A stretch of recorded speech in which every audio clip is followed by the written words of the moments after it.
8. The right to sin. Is there a right to sin? The obvious answer, of course, is an emphatic no. The more important question, however, is this: do you act as though you had a right to sin? Let me illustrate.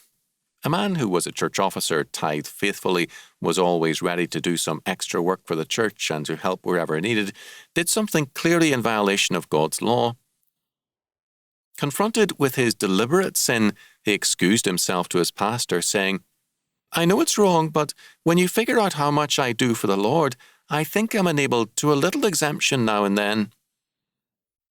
Another example, a devout woman violating God's law also gave a similar excuse. "I'm always serving the Lord in one way or another, and always putting myself out for my family and my church. One sin shouldn't matter so much against all that." What both were saying was this: their good works had built up so much credit for them with God that they were entitled to chalk up a sin now and then. Their thinking was a good example of Pharisaism and a works religion, although they denied that they believed in salvation by works.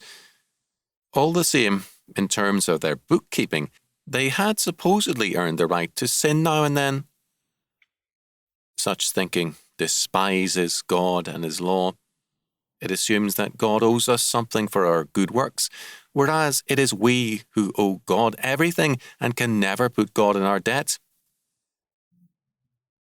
Our Lord taught us, quote, "So likewise ye, when ye shall have done all those things which are commanded you, say, We are unprofitable servants, we have done that which was our duty to do." Luke 17:10.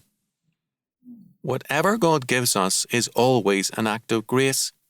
He is the Lord and Maker of all things. So we rightly sing at the offertory, "We give thee but thine own, whatever gifts we bring."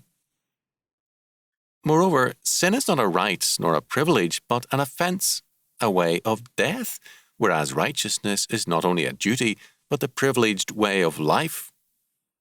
To treat righteousness as a chore and something to escape from is to reveal very clearly that one's faith, at the very least, is seriously weak or defective.